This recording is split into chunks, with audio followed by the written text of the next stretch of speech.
전능하사 천지를 만드신 하나님 아버지를 내가 믿사오며 그 외아들 우리 주 예수 그리스도를 믿사오니 이는 성령으로 잉태하사 동정녀 마리아에게 나시고 본디오 빌라도에게 고난을 받으사 십자가에 못 박혀 죽으시고 장사한 지 사흘 만에 죽은 자 가운데에서 다시 살아났으며 하늘에 오르사 전능하신 하나님 편에 앉아 계시다가 저리로서 산 자와 죽은 자를 심판하러 오시리라. 성령을 믿사오며 거룩한 공예와 성도가 서로 교통하는 것과 죄를 사하여 주시는 것과 몸이 다시 사는 것과 영원히 사는 것을 믿사옵나이다. 아멘.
예수께서는 우리에게 말씀하실 때에 그의 어머니와 동생들이 예수께 말하려고 밖에 섰더니 한 사람이 예수께 여짜오되 보소서 당신의 어머니와 동생들이 당신께 말하려고 밖에 서 있나이다 하니 말하던 사람에게 이르되 대답하여 이르시되 누가 내 어머니며 내 동생들이냐 하시고 손을 내밀어 제자들을 가리켜 이르시되 나의 어머니와 나의 동생들을 보라.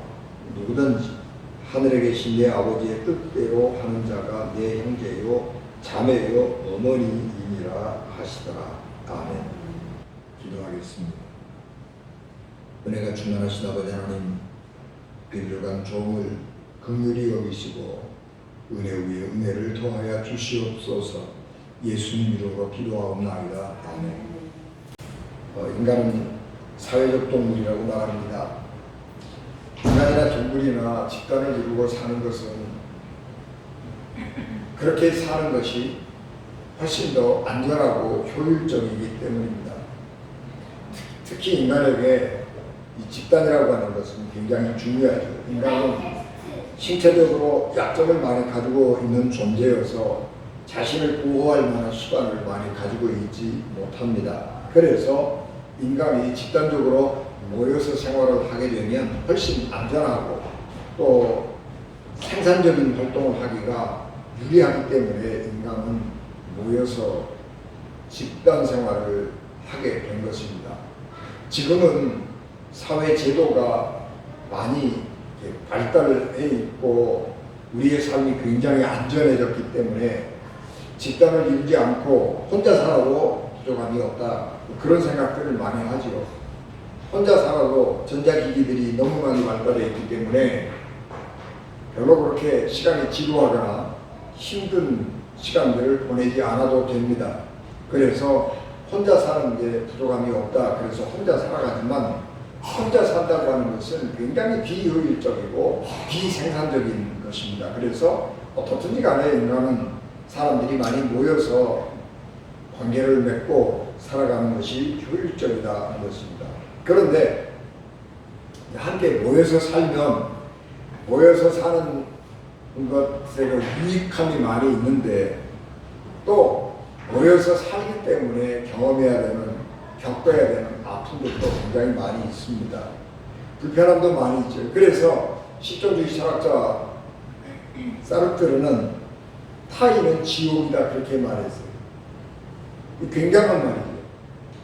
다른 사람은 나를 벌거매고 나를 구속하고 나를 불편하게 만드는 존재인 거예요.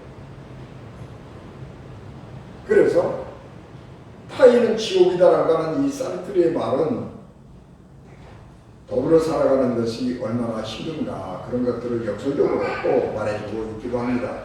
그래서 이런 것들을 가리켜서 뭐라고 그러냐면 스트레스 함정이라고 그럽니다. 관계 스트레스의 함정.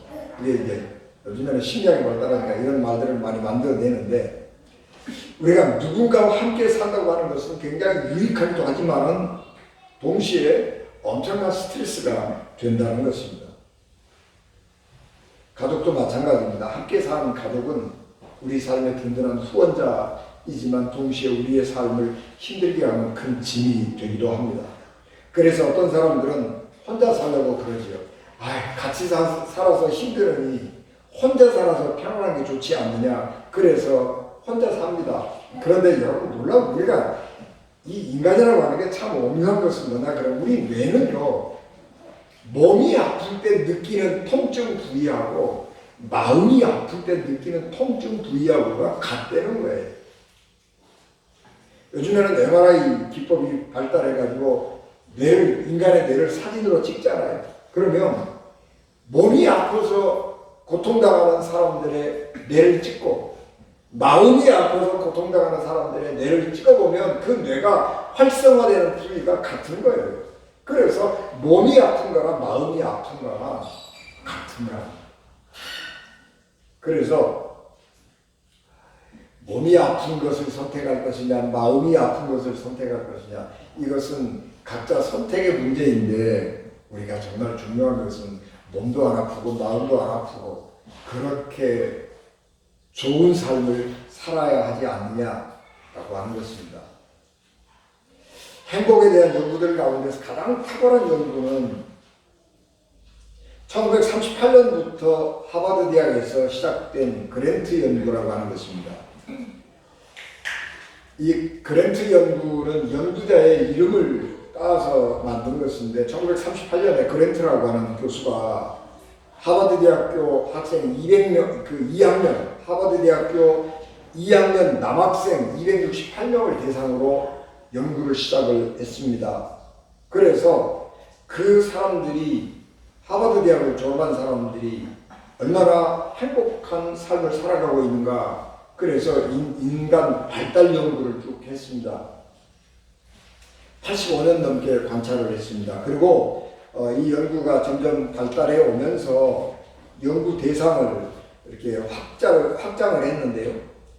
이 캘리포니아 지역의 IQ 140 이상의 여학생들 90명을 추가했고요. 그리고 청소년 중에서 고등학교 중퇴자 중에서 범죄를 저지르지 않는 남성 456명 이렇게 해서 전체가 456명으로 연구를 확대했습니다. 그리고 이 연구자들이 85년 동안을 연구를 하기 때문에 바뀌었잖아요. 이게 세 번째 연구자였던 조지 베일런트 교수가 2010년에 미국에서는 2009년에 발표를 했습니다. 그리고 우리나라는 2010년도에 행복의 조건이라고 하는 책으로 발표를 했습니다. 여러 가지 인간이 행복하게 살아가는 조건들이 뭐냐 그렇게 했는데, 하버드 대학을 졸업을 했다고 그래서 그 사람들이 다 성공하고 행복하게 산 건 아니거든요. 근데 그 행복하게 사는 사람들을 연구를 해보면 그가 누구를 만났느냐가 굉장히 중요한 것입니다.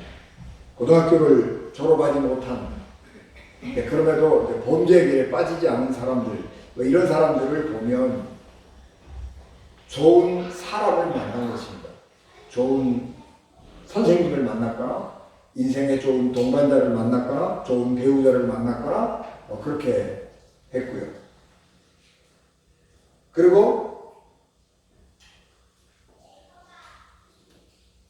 안정된 결혼 생활, 안정적인 결혼 생활을 한 사람들이 행복하다라고 하는 것이고, 그리고 신앙생활이 굉장히 중요하다라고 하는 것입니다. 여러분, 신앙생활이라고 하는 게 교회만 다닌다 그게 중요한 게 아니고, 정말로 영적으로, 영성적으로 하나님을 얼마나 사랑하고 살아가느냐 하는 것과 깊은 관계가 있는 것입니다. 교회만 들락날락한 것은 소용이 없는 것입니다. 베일런트가 분명하게 말하고 있는 것은 교회만 다니는 거 소용없고, 그가 다른 사람들과 관계를 얼마나 잘 맺고 살아가느냐 하는 것과 관계없이 신앙생활만, 하나님과의 관계만, 영적인 관계만 충실하게 살아도 굉장히 행복한 삶을 살더라는 거예요. 그러니까 인간이 행복하게 살기 위해서는 주변 사람들과의 관계를 굉장히 잘 맺고 살아야 되거든요. 친구 관계, 가족 관계, 이런 여러 가지 관계가 굉장히 중요한데, 어떤 사람들은 혼자 살아가는 사람들이 있어요. 기질적으로 사람들하고 어울리는 거 안 좋아하는 사람들이 있거든요. 그런데 혼자 살아가는 사람들 중에서도 신앙생활이 굉장히 영성적인 사람, 하나님과의 관계가 깊은 사람들은 주변 사람들과의 관계가 좀 소원해도 아주 행복하게 잘 살아가더라라고 하는 것입니다. 그래서 아름다운 관계를 얼마나 잘 맺고 살아가느냐, 얼마나 가정생활을 잘 하느냐, 또 얼마나 신앙생활을 잘 하느냐, 그런 것들이 인생에 굉장히 중요한 역할을 하는 것입니다. 베일런트가 더 몇 가지를 요약합니다. 그러나 제가 생각할 때는 이런 세 가지가 행복한 삶을 살아가는 데 있어서 가장 중요한 요소라고 생각을 하는 것입니다. 요즘 가정이라고 하는 것은 별로 할 일이 없어져 버렸어요. 옛날에는 가정에서 교육도 하고 생산도 하고 다 했잖아요. 근데 지금은 다 사회가 가져가 버렸어요. 사회가, 교육은 학교가 가져가 버렸고, 돈 버는 일은 직장으로 가버렸고, 요즘에는 이제 가정에서 부모님을 이렇게 부양하거나 자녀 교육을 하거나 이런 것들조차도 사회가 가져가 버렸어요. 그래서 이제는 부모님들이 나이가 드셔서 힘들면 다 요양원으로 보내잖아요. 부양하기가 힘들어서. 그래서 가정의 역할이 뭐냐, 그런 질문을 하게 되는데, 가정이라고 하는, 가정의 가장 중요한 역할은 뭐냐 그러면 정서적인 지지예요. 정서적인 지지. 가정이 뭘 하고 있는 것이냐, 돈 벌어갖고 같이 쓰는 재미, 그걸 느끼는 거예요. 그래서 가정에서 가장 중요한 것은 돈을 벌어서 쓰는 재미, 돈 쓰면서 같이 즐기는 재미, 이런 정도밖에 남아있지 않단 말이에요. 그래서 이 가정이라고 하는 것은 남아있는 기능이 정서적 지지 기능밖에 안 남아있어요. 그러니까 우리 가정에서 우리가 행복하게 살려고 하면 뭐냐? 그러면 우리가 각자 다 생산활동하고 돈 벌어서 그 돈을 함께 쓰는 거예요. 함께 소비하면서 즐기는 즐거움. 그리고 또 하나는 서로를 지지하고 사랑하고 함께 옆에 있어주는 거예요. 그게 가정의 가장 큰 역할이라고 하는 것입니다. 그렇기 때문에 이 가정이라고 하는 것이 가장 중요한 것은 뭐냐 그러면 인간관계를 잘 맺고 살아가는 것. 그것이 가정에서 해야 할 가장 중요한 일인 것입니다. 우리가 가정을 그렇게 얘기하면 사랑을 말하죠. 가정은 사랑이 있어야 된다. 맞습니다. 그런데 우리가 이 사랑을 말할 때에 두 가지를 기억을 해야 합니다. 하나는 아가페 사랑이고 하나는 에로스의 사랑이거든요. 우리가 아가페 사랑 그러면 그것은 부모의 사랑이고 하나님의 사랑이라고 그럽니다. 아가페 사랑은 전적인 자기 헌신의 사랑, 자기 희생적인 사랑입니다. 그래서 우리 가정은 아가페의 사랑이 필요하다고 얘기를 하죠. 에로스 사랑은 육체적인 사랑, 그래서 그 에로스 사랑은 나쁜 것이고 아가페의 사랑이 좋은 것이다. 가정에서는 아가페 사랑이 필요한 것이다. 그렇게 이야기를 합니다. 그러나 사랑은 그렇지 않습니다. 아가페의 사랑, 내가 다른 사람을 위해서 희생하고 주기만 하는 사랑, 그 사랑은요 하나님이 하는 거예요. 인간은 못하는 거예요. 인간은 주기만 하는 사람, 퍼주기만 한다? 그러면요 금방 고갈돼 버려요. 그래서 주기만 하는 사람, 나는 받지는 않을 거야, 나는 주기만 할 거야, 그런 사람은 교만한 사람이거나 아니면 곧 탈진해버리고 마는 것입니다. 그래서 인간에 대한 불신이 굉장히 많아져요. 내가 사랑 줬는데, 내가 내 모든 걸 다 줬는데 나를 배신하더라. 그런 경험을 잔뜩 갖는 거예요. 그래서 이 아가페 사랑이 최고라고 생각하는 사람들은 사람에 대한 불신, 내가 사랑을 주었을 때 내게 돌아오는 것이 아무것도 없거나 오히려 선을 원수로 갚더라, 그런 생각, 경험들이 많아지면서 인간에 대한 불신, 이런 것들이 굉장히 쌓여가는 거예요. 사랑이라고 하는 것은 주고받는 거예요. 주기만 하는 사람, 그런 사람은 존재하지 않습니다. 지속 가능하지도 않고요. 그래서 사랑은, 에로스의 사랑이 굉장히 중요합니다. 에로스의 사랑은 뭐냐 그러면 하나 되고 싶은 갈망이에요. 하나님께서 인간의 몸을 입고 오셨잖아요. 성육신 사건이라고 그러죠. 인카네이션. 성육신 사건이라고 그러는데 그 성육신 사건은 하나님께서 인간과 하나 되고 싶어서 하신 일이에요. 에로스의 사랑이에요. 그래서 하나님께서 인간이 되셔서 인간처럼 사시면서 인간이 되었고, 그리고 그 인간들을 구원하시려고 하는 하나님 사랑이에요. 에로스의 사랑이라고 하는 것은 하나 되고 싶은 갈망이에요. 내가 누구에게 내 사랑을 준다라고 하는 것은 내가 너와 하나가 되고 싶다고 하는 갈망의 표현이에요. 그래서 사랑은 주고받아야 되는 거예요. 주기만 하면 안 돼요. 받기만 하면 안 되는 거예요. 주고받고, 그런 것이 사랑인 것입니다.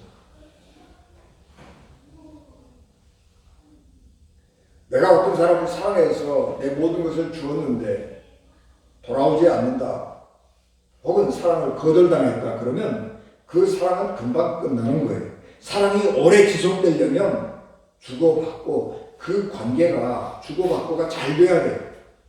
주고받고를 잘 해야 사랑을 잘하는 거예요. 5월은 가정의 달이라고 하기도 하고 사랑의 달이라고 합니다.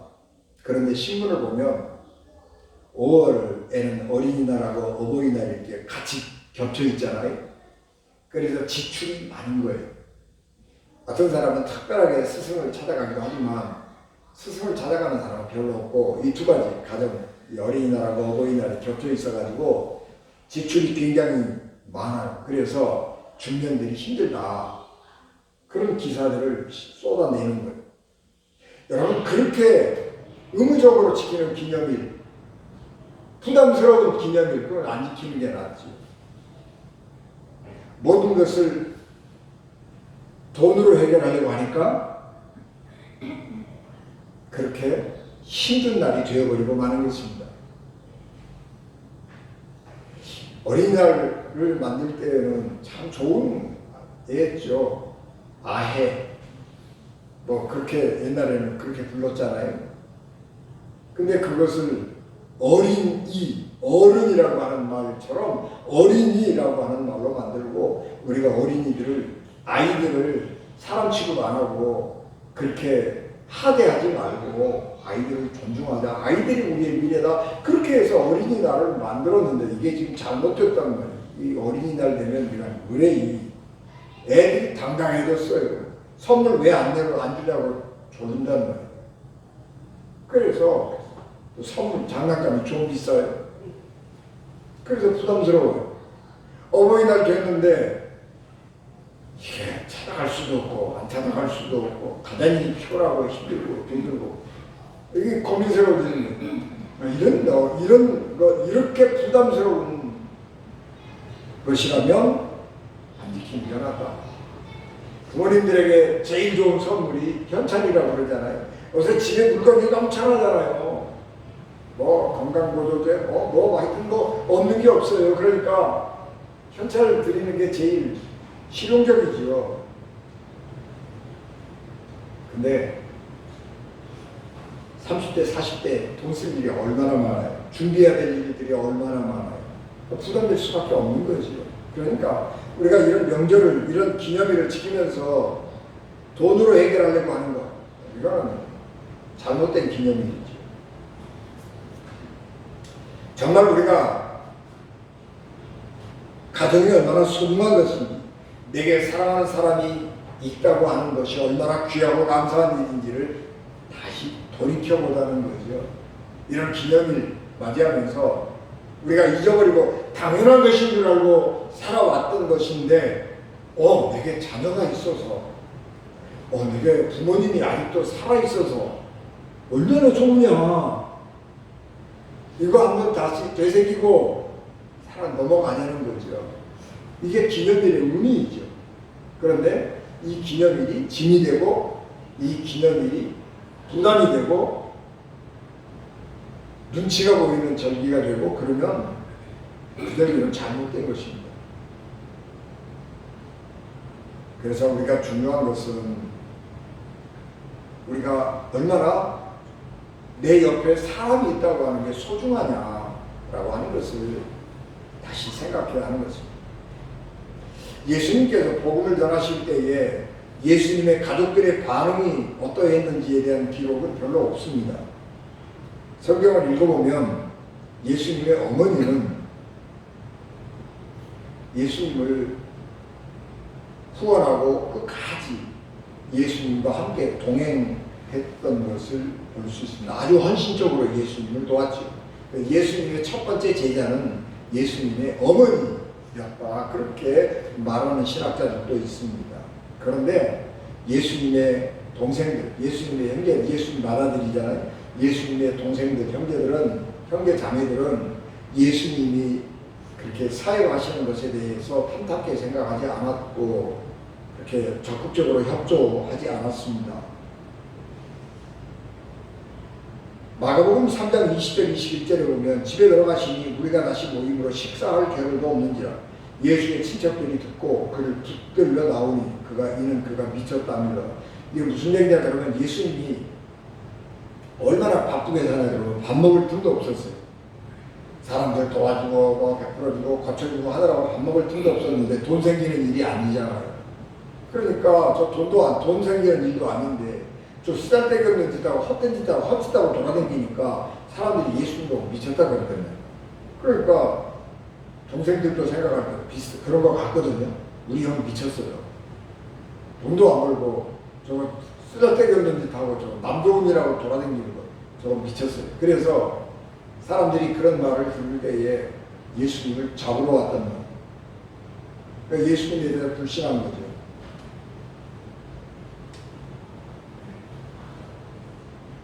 마가복음 3장 22절에 보면 이 예루살렘의 서기관들도 예수님이 저런 기적을 행하는 것은 귀신의 왕 바알세불을 힘입고 저런 기적을 행한다, 그렇게 예수님을 비난했습니다. 저 예수님 저렇게 기적을 행하고 병자를 고치고 그렇게 하는데 저거 귀신에 씌어서 저렇게 한다고 사람 비난했다고. 그러니까 가족들도 혹시 예수님 돌았나? 뭐 이런 생각을 하고 예수님에 대해서 신뢰하지 않았지요. 그리고 예수님이 부활 승천한 후에 야고보 동생, 예수님 동생 야고보가 가장 신실한 예수님의 제자가 되었지요. 하여튼 그러나 예수님이 활동하던 그런 시기에는 제자들이, 가족들이 예수님을 그렇게 잘 소원하지 않았던 것으로 생각할 수가 있습니다.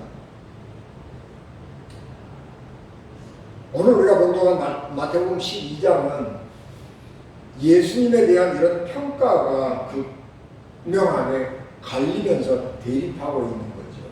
그러니까 예수님이 하시는 일마다 사사건건 대립하는 거예요. 예수님이 지나가다가 안식일날 지나가다가 밀밭에서 제자들이 배고파서 밀 이삭 따가지고 이렇게 비벼서 먹었더니 바리새인들이 너 안식일날 왜 일을 하냐 그러고 시비 걸고, 하여튼 예수님과 예수님의 반대자들의 이 대립이 극에 달하고 있었고, 그런 것들이 결국은 예수님을 죽음으로 가게 하는데, 예수님의 가족들도 이 소문을 들어서 잘 알고 있었기 때문에 예수님이 사역하시는 현장으로 찾아온 것입니다. 그때에 사람들이 너무 많이 있었기 때문에 가족들이 예수님 앞에 직접 나오지 못하고 소식을 전했습니다. 누군가가 선생님, 저 가족들이 저 바깥에 와 있습니다. 그렇게 소식을 전하니까 예수님께서 가족들을 배반하는 듯한 말씀을 하죠. 누가 내 어머니고 내 형제들이냐? 그러면서 제자들을 이렇게 보면서 여기 하나님의 뜻대로 행하는 사람들이 내 어머니고 내 형제다. 그렇게 얘기합니다. 이 말을 들은 어머니와 그 가족들은 굉장히 실망했을 것이라고 생각을 할 수 있습니다. 우리는 이 말씀을 예수님이 마태복음 12장에 기록된 말씀이기 때문에 예수님의 모든 것들을 대립으로 보거든요. 예수님이 하는 것, 그 반대하는 것. 이렇게 이제 쭉 대립으로 보고 있고, 그리고 우리가 누가 내 부모고 내 어머니고 형제냐? 하나님의 뜻대로 행하는 사람들이다 라고 하는 것을 제자들을 향해서 하신 말씀이기 때문에 이것은 우리 하나님께, 예수님께서 제자가 되려고 하는 사람들에게 주는 말씀이다, 그렇게 생각을 합니다. 그래서 제자가 되려고 하는 사람들은 가족, 혈연이 중요한 것이 아니고 하나님의 뜻대로 해가는 사람들, 교회가 또 다른 가족이다, 그렇게 해석을 합니다. 그 말이 맞기도 하죠. 성경에 보면 교회가 하나의 가족이라고 하는 것을 설명하고 있습니다. 예수께서 마태복음 19장 29절에 보면 내 이름을 위하여 집이나 형제나 자매나 부모나 자식이나 전토를 벌인 자마다 여러 배를 받고 또 영생을 상속하리라, 그렇게 말씀하셨는데, 예수님을 믿는다고 하는 이유 때문에 초대교회에서 쫓겨나잖아요. 집안에서 쫓겨나잖아요. 지금 우리가 이슬람교를 믿는 사람들이 기독교로 개종을 하면 그 공동체로부터 쫓겨나잖아요. 그러면 사회생활이 불가능해지는 거예요. 그러면 그 사람들이 어디로 오냐? 그러면 교회에서 생활하거든요. 이슬람에서 어떤 사람을 전도했다 그러면 그 사람의 모든 것을 책임져야 되는 거예요. 교회로 모여오는 거예요. 그러면 자기 혈연의 가족에서 쫓겨나가지고 새로운 가족 교회로 오는 거예요. 교회에 오면 우리 가족보다 훨씬 더 많은 영적인 가족이 생기는 거죠. 그래서 부모나 자매나 자식이나 전토를 벌이면 여러 배를 받는다라고 하는 것은 우리가 새로운 가족인 교회 안에 속한 사람이 되었다라고 하는 것으로 해석을 할 수가 있는데, 그래서 이 말씀은 교회가 그리스도인의 가족이라, 새로운 가족이라 그렇게 추측할 수가 있습니다. 그런데 우리가 이 말씀을 우리가 다시 한번 또 생각을 해본다면, 가족이라고 하는 것은 함께 산다고 그래서 가족이 아니라는 것입니다. 가족이 되려면 생각이 같아야 하는 것입니다. 가치관이 같아야 가족인 것입니다. 한 집에 모여 살고 있지만 생각이 다 제각각이어서 뿔뿔이 제각각 행동을 하고 생활한다고 그러면 그건 콩가루 가족이라고 그러죠. 생각이 같아서, 목표가 같아서 하나의 목표를 지향해서 나가야 그것이 진짜 가족이라고 하는 것입니다. 예수님의 말씀은 육신의 부모 형제가 중요한 것이 아니라 육신의 부모 형제라도 같이 한 집에 모여서 살더라도 가치관이 같고 생각이 같고 그래서 목표가 같은 공동체, 그것이 진짜 가정이다 라고 하는 것을 말씀하는 것입니다. 그래서 요즘에 우리는 이제 가족의 의미를 다시 정의하죠. 그래서 옛날에는 가정이 뭐냐? 혈연을 중심으로 같은 공동체 안에, 같은 집 안에, 지붕 아래 모여서 같이 생활하는 사람의 집단, 이게 가정이라고 정의를 했거든요. 근데 요즘에는요, 이게 혈연이 없어져 버렸어요. 동성애 잘하고 같이 살면 가정이고, 요즘에 젊은이들이, 혼자 사는 젊은이들이 많잖아요. 여러 가지 불편하니까 아파트 하나를 이렇게 얻어놓고 부엌을 공유하고 각각 방은 자기 방으로 들어가서 생활한다는 거예요. 그래서 그것도 가정이라고 쳐요. 이것도 가정이라고 치자. 가족이라고 치자. 그렇게 가족의 범위가 넓어지고 확장되는 것입니다. 그래서 가치가 같으면, 생각이 같으면, 그리고 그 사람들이 함께 모여 있으면 그것을 가정이라고 하자. 그렇게 가정의 정의가 확장되는 것입니다. 중요한 것은 우리 가정에서 가치관이 같아야 된다고 하는 거예요. 그래서 삶의 목표가 같아야 아름다운 행복한 가정을 만들 수 있는 것입니다.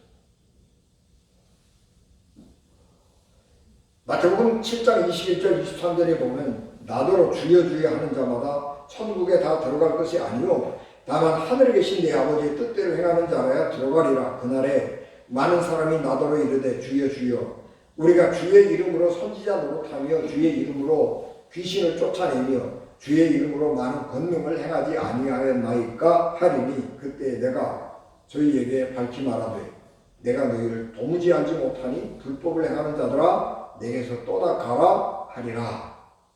주님께서 하신 말씀입니다. 예수님의 말씀은 어떤 사람이 비록 예수님처럼 비슷하게 흉내를 낸다고 할지라도 예수님이 하신 것처럼 귀신을 쫓아내고 병자를 고쳐주신다고 할지라도 그 하는 일을 보면 예수님처럼 비슷하게 할 수가 있다고 할지라도 생각이 예수님과 다르면 그것은 예수님의 가족이 아니라는 거예요. 예수님의 사람이 아니라는 거예요. 하나님의 사람이 아니라는 거예요. 그렇기 때문에 그런 사람은 생각이 다른 사람, 예수님과 생각이 다른 사람은 종말의 때에 심판의 자리에 설 수 없다는 겁니다. 예수님과 생각이 같지 않으면 종말의 때에 심판을 받을 수밖에 없다는 것입니다. 종말의 날에 구원을 보장받을 수 없다는 것입니다.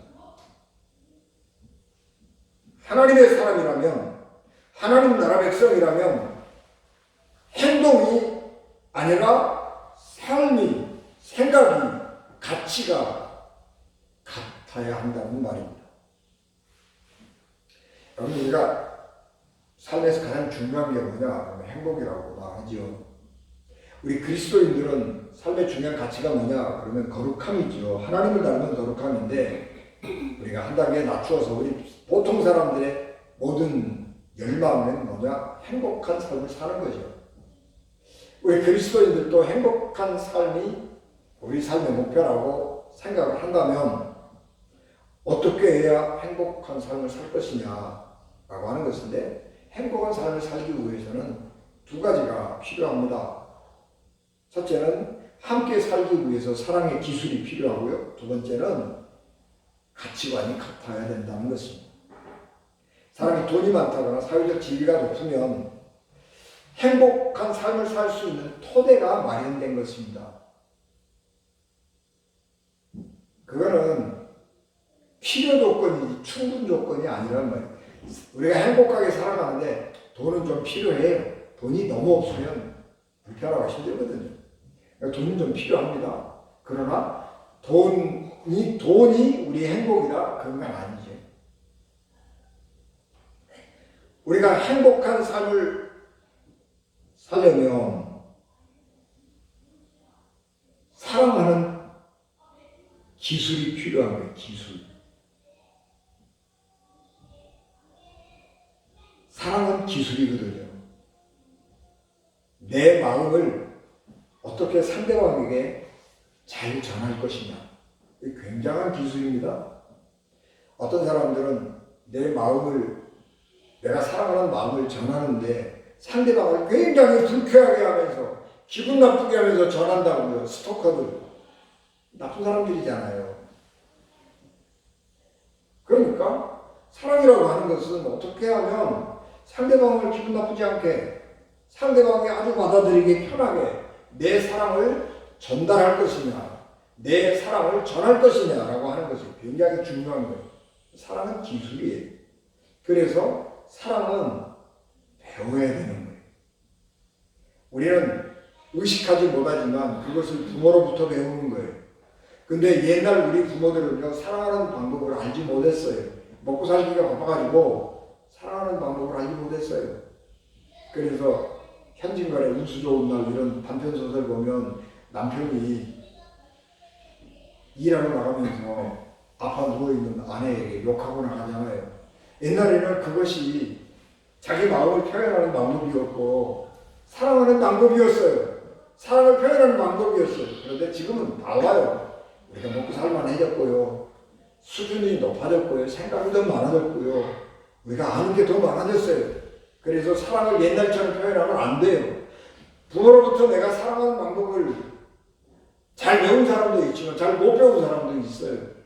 그런 사람들은 사랑을 배워야 돼요. 공부를 해야 된다. 그래서 사랑하는 법을 배워야 합니다. 사랑의 기술을 배워야 합니다. 그리고 또 하나는 가치관을 갖게 가져야 돼요. 그래서 그 믿음이 중요한 것입니다. 요즘 우리 사회에서 믿음이 뭘 중요해? 그렇게 생각하는 사람들이 많은데 여러분 가정이 가치관이 같아야 살지요. 생각이 같아야 살기가 편하잖아요. 같은 집에 살아도 생각이 다르면 얼마나 힘들어요. 부부간에도 생각이 다르면 얼마나 힘들어요. 너무 힘들잖아요. 그래서 결혼은요 같은 사람이 해야 되는 거예요. 결혼은요 같은 사람이 해야 돼요. 생각이 같은 사람이 해야 하는 것이고요. 환경이 비슷한 사람이 해야 되는 거예요.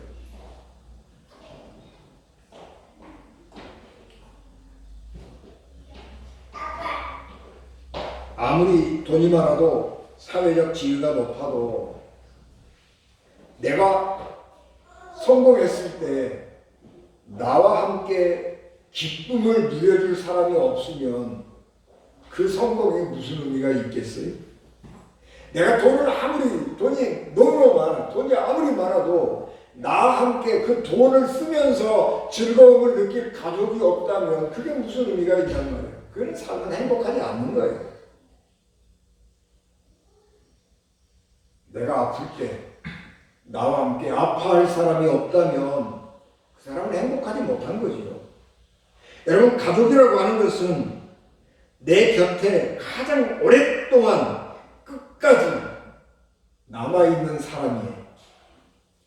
가족이라고 하는 것은 부모, 형제 이런 게 중요한데 이게 뭐냐 그러면 내 인생에서 가장 끝까지 가장 오랫동안 내 곁에 남아줄 친구라고요. 지금은 뭐 부모고 뭐 자식이고 뭐 형제고 이렇게 하지만 여러분 부모와 자식이 뭐지요? 끝까지 남아주는 존재잖아요. 부모님 돌아가실 때 임종 누가 해요? 자식들이 하잖아요. 가족이잖아요. 인생을 끝까지 가주는 게 가족이라고. 그래서 소중한 거예요. 여러분 보호자라고 하는 말은 시간이 지나면 달라지잖아요. 내 자녀들이 어렸을 때는 내가 보호자지만 내가 늙으면 자녀들이 나이가 많아지면 자녀들이 내 보호자가 되는 거잖아요. 그래서 이게 가족은 인생을 끝까지 함께 살아가는 친구예요. 이름은 달라요. 부모냐 자식이냐 뭐 형제냐 그렇게 이름은 다르지만 내 인생을 끝까지 함께 가두는 인생의 동반자, 내 인생의 가장 좋은 친구, 그것이 우리 가족이라는.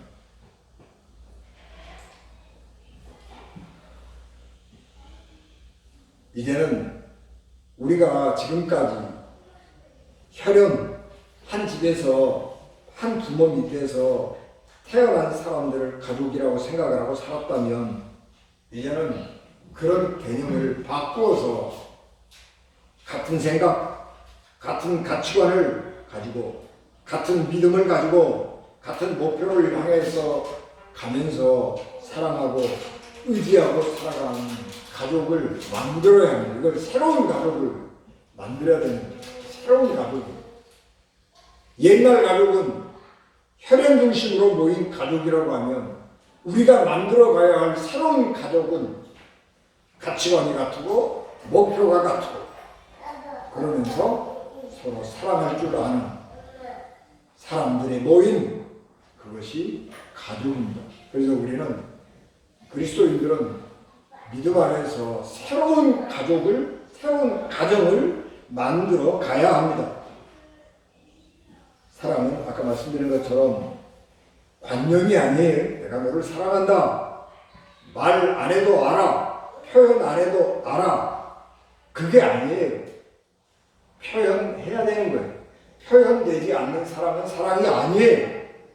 그런데 그 표현하는 방법이 아주 고급스러워야 돼요. 그래서 인생이라고 하는 것은 예술이에요. 예술. 인생을 살아가는 건 예술이라고 해요. 사람, 옆에 사람이 있다고 하는 건 얼마나 불편한데요. 이 불편한 사람이 아주 사이좋은 관계로, 아주 부드러운 관계로 살아가려고 하면 아주 엄청난 기술이 필요한 거예요. 그러니까 인생은 예술이에요. 더불어 살아가는 것은 예술이에요. 그래서 사랑의 기술을 배우고 함께 아름다운 목표를 세우고 그 목표를 향해 가는 새로운 가정을 만드시기를 바랍니다. 우리 가정이 혈육으로 이루어진 가정을 넘어서서 믿음 안에서 목표가 같고 가치관이 같고 그리고 사랑하는 기술이 너무 잘 발달되고 훈련되어서 정말 거룩한 하나님의 가정을 이루는 우리 은진가족 되시기를 주 예수 그리스도 이름으로 축복합니다. 기도하겠습니다. 은혜가 충만하신 아버지 하나님, 저희들에게 하나님의 은총을 갑절로 더해 주시기를 원합니다. 아버지 하나님, 우리 5월 참 좋은 계절에 좋은 의미를 가지고 살아가는 계절인데 5월인데 하나님 다시 한번 우리 하나님의 사람답게 생각하게 하시고 사랑하게 하시고 우리의 그런 생각들을 다시 모으는 좋은 시간들, 아름다운 시간들 갖게 하옵소서. 우리 주님 예수 그리스도 이름으로 기도하옵나이다. 아멘.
되시며 길이여 진리여 생명이 되셔서 우리를 하나님 나라로 인도하시는 예수 그리스도의 은혜와 죄인들을 구원하시려고 자기 아들 십자가에 버리신 하나님 아버지의 극진하신 사랑하심과 성령님의 감동, 가와 역사, 위로, 교통, 내게 주관하시니 주님의 피값으로 세우신 우리 연진 교회와 예배를 마치고 돌아가는 사랑하는 성도들 신명과 가정과 기업과 자녀들 위해 지금부터 영원히 함께 하시기를 간절히 축원하옵나이다.